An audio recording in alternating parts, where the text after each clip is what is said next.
people like me.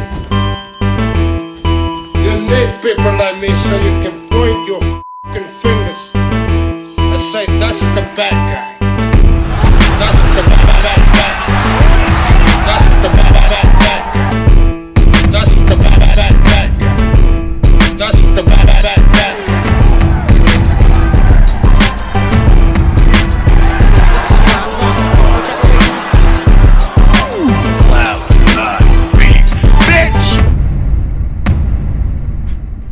Welcome to the motherfucking relay. We're covering today's top boxing news.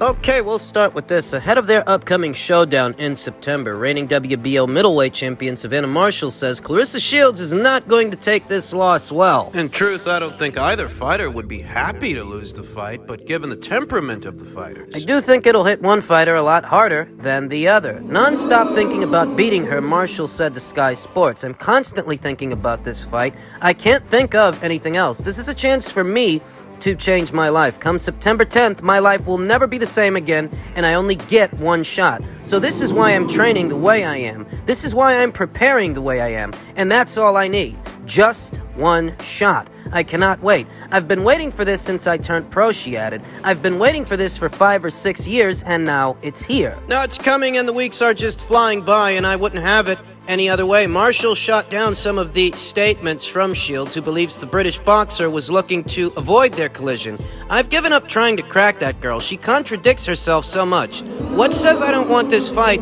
when the date's set? I'm in training camp. What about that says I don't want this fight? Marshall responded, she's a big question mark. Let's just leave it at that. It's no secret that one of these fighters is a lot more outspoken than the other, more boisterous. One fancies herself the greatest woman of all times, and she calls herself that, and the other is adequately dubbed the silent assassin. Not one to mince words much. Savannah Marshall... I don't think either fighter wants to lose, that goes without saying, but I do think a defeat would hit Clarissa a lot harder than it would hit Savannah. And it's because of the differences in these fighters and how they handle themselves, how they behave, the temperament of each individual fighter as an individual. She can't handle defeat. I beat her 10 years ago as an amateur. She says it doesn't bother her, but when someone is asking, she's going, she never beat me. So I'm thinking, your body language, your tone of voice, it says different. No, she's not going to take this loss well. She didn't take the first one well. She's not going to take the second one well either. This is irrespective of which fighter you think is going to win and which fighter you like more. This isn't about that. This is about entertaining both scenarios. A scenario where Savannah wins and a scenario where Clarissa wins, and asking, who do you think would be the more gracious loser? Who do you think defeat would affect more? Savannah Marshall, the silent assassin, or Clarissa Shields, the self-dubbed greatest woman of all times? And it's all in the name, isn't it? And I've broached this subject before. If Savannah Marshall were to lose to Clarissa Shields, she would be losing to one of the top 3 pound-for-pound fighters in the world, one of the top 3 pound-for-pound fighters in the entire sport. But if Savannah Marshall were to win... It were Clarissa Shields that suffers her first professional defeat. Given everything that Clarissa Shields has said about Savannah Marshall, what she's had to say about Savannah Marshall's quality of competition, claiming that Savannah hasn't fought anyone, even though they share 1 or 2 common opponents. It's Clarissa Shields' temperament and her behavior that I think... She talks a lot of shit. Just fine in the hurt business, but remember, whatever you say, you will be held accountable for. If you're gonna talk a lot of shit, you've got to back it up, and so far she has. But what if it happens the other way? What if it goes sideways with Savannah Marshall? You have to admit, in all likelihood, it would hit Clarissa Shields a lot harder than it would hit Savannah Marshall. Beyond a Clarissa Shields fight, Savannah Marshall has several options. Several options for interesting fights, decent-sized fights. But Clarissa, she's ruled these weights with an iron fist. Super middleweight division, where she debuted, became a unified champion. Middleweight, where she reigned as an undisputed champion. And junior middleweight, where she became an undisputed champion for the second time. For the most part, Clarissa Shields has fought every fighter worth fighting at or around these weights the last couple of years. There's only Savannah Marshall left. Savannah Marshall, her arch nemesis. And if she were to lose to Savannah, where does she go from there? What does she do? Savannah can always turn right around and rebound with Christina Hammer or Aline Cedar-Ruse, maybe see about fighting for undisputed, one division north of middleweight with Franchon Cruz. Even if she were to lose this fight, she's got options. Irrespective of who you think actually wins the fight, entertaining both scenarios, you must admit this might hit Clarissa a little harder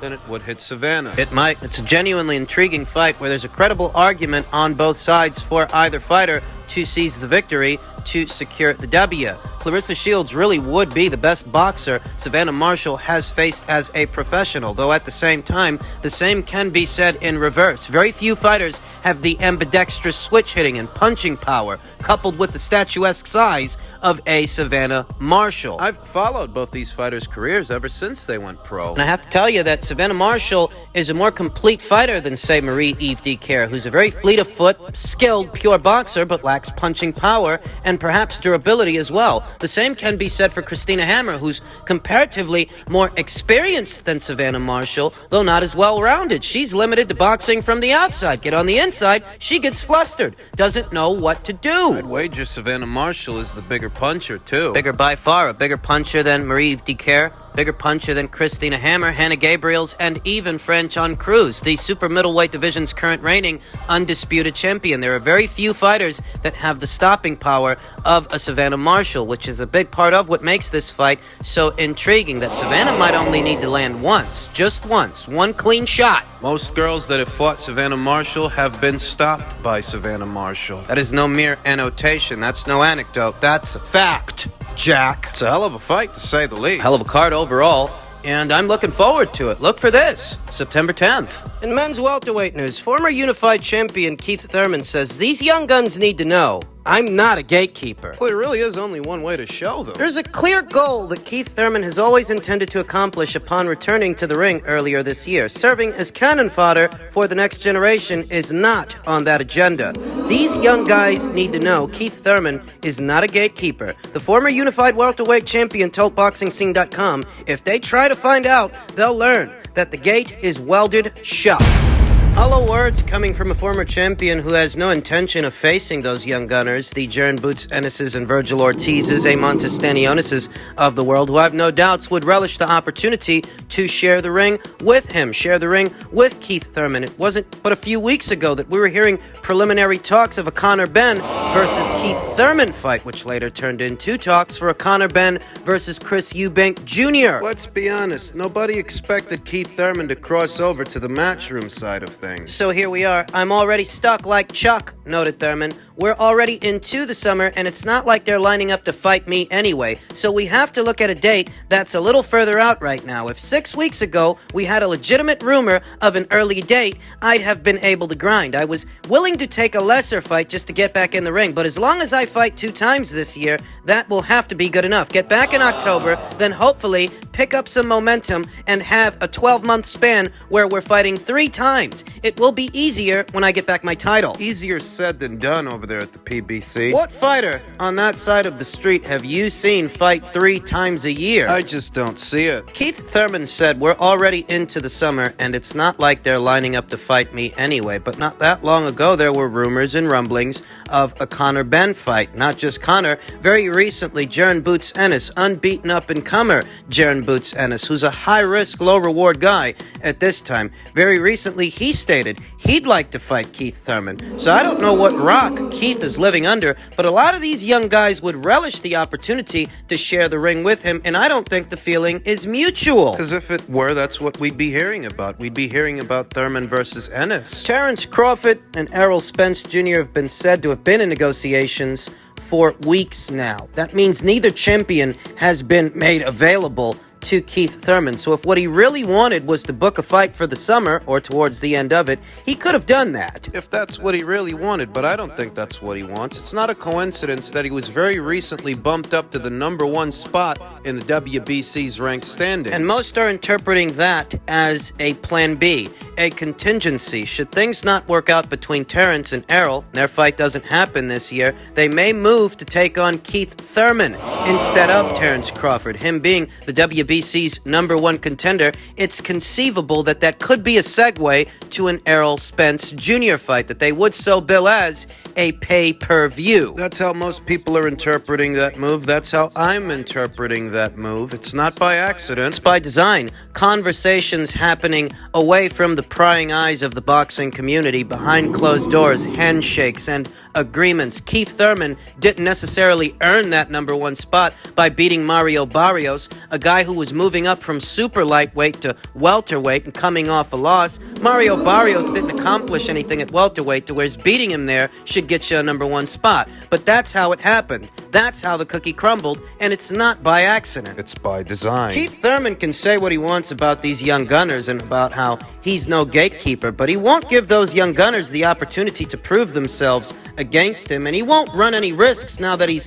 ranked the #1 contender by way of the WBC. So a lot of this talk, Those are hollow words. there's no shortage of that in the sport of boxing. At a time when he's so close to fighting for an alphabet title, should things not work out between Terrence and Errol, do you really think he'd give an Amon Stanionis, a Jaron Boots Ennis, a Radzav Butaev, or a Virgil Ortiz? Do you really think he'd give any of those guys a shot? Don't be naive. Keith Thurman doesn't want to be relegated to a gatekeeper, but in all honesty, he's not a gatekeeper because he's not at the gate. Your according to Hoyle gatekeeper isn't afraid to take on young unbeaten up-and-comers. Your according to Hoyle gatekeeper is a guy that fights like he's got nothing to lose. That's not Keith Thurman. Now that he's ranked at #1 by way of the WBC, he's going to be very particular as far as who he shares the ring with.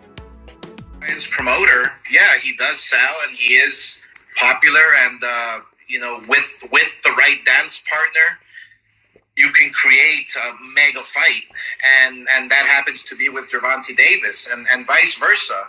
Gervonta Davis can get on pay-per-view, but it doesn't necessarily mean that he's selling hundreds and hundreds of thousands of homes. Mm-hmm. I know the numbers. I know what they are. I know that they're not past 100,000. I know that for a fact.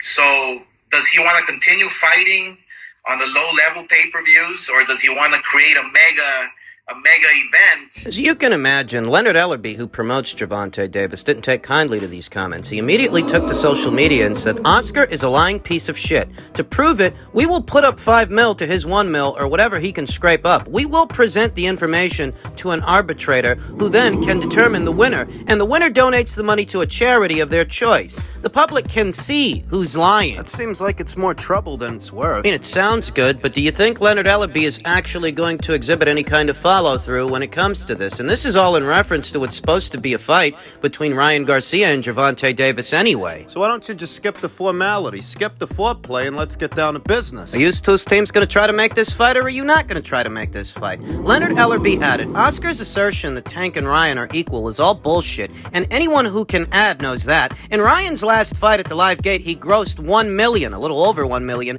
and in that same building, Tank grossed $3.5 million. That's less than a third. How is that equal? You have to take everything both these guys say with a pinch of salt. You have to, because they've both got a job to do, and they're both going to talk up their guy. They're both going to promote their fighter because, well, that's what promoters do.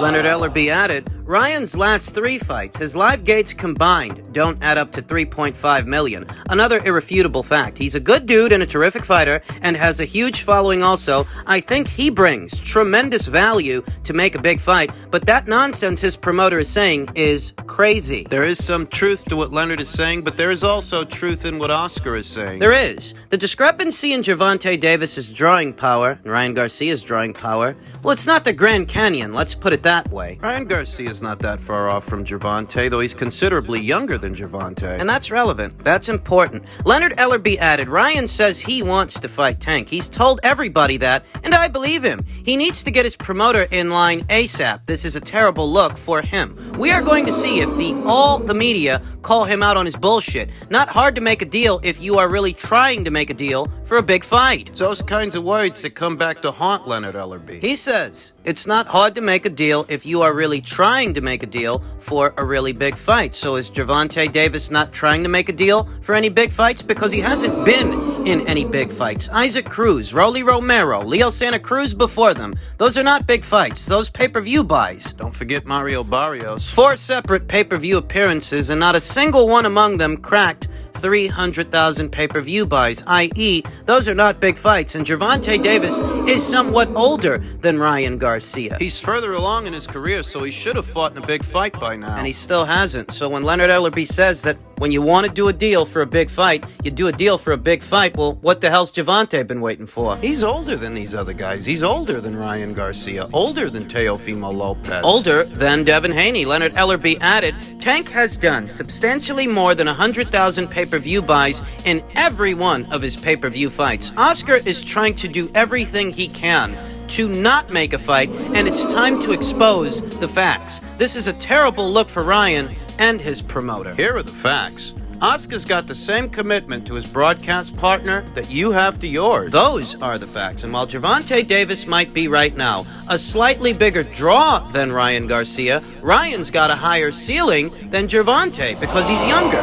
Time is on his side. Stop me when I tell a lie. Those are the facts. Along with them is that nobody's getting paid life-altering money to take on your fighter, to take on Gervonta Davis. Neither Rolly Romero or Isaac Cruz or Mario Barrios. Ryan Garcia by himself, fighting who he's fighting, makes more than those fighters make fighting Gervonta Davis. Because none of those fighters that Gervonta Davis is fighting make life-altering money. So what are you guys doing, boxing on a budget? I say it all the time here on the channel. Gervonta Davis is not as big a draw as Leonard Ellerbe says he is. I want to make that abundantly clear, crystal clear, that if he were as big a draw, if he were as big a cash cow as Leonard Ellerbe says he is, he'd be able to finance several fights off his own marquee value alone. The same way that Canelo Alvarez, for example. Caleb Plant's not a $10 million fighter.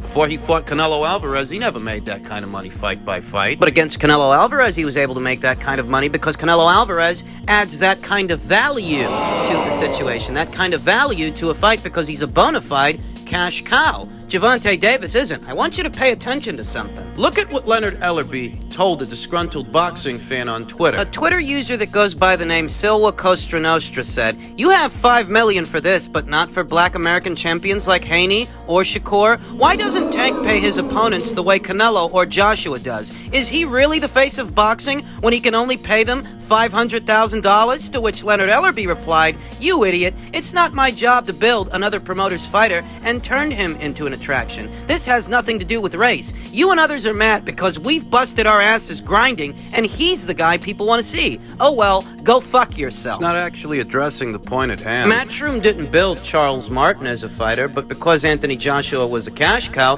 he was able to afford Charles Martin life-altering money. A $7 or $8 million purse. The same applies to Canelo Alvarez, who I just mentioned. Canelo Alvarez didn't build up Caleb Plant into a $10 million fighter, but because of Canelo Alvarez's marquee value, Caleb Plant was able to make that kind of money fighting him. So why can't these fighters that Gervonta Davis fights, why can't they make that kind of money? Is it because he's not a bona fide cash cow yet? Is that why no effort was made to get either Devin Haney or George Kambosos Jr. in the ring? You say that it's not your job to turn these other fighters into attractions, but what the hell was Rolly Romero? What was Isaac Cruz or Mario Barrios before him? Those were attractions. No, those are Leonard Ellerbe's words coming back to haunt him.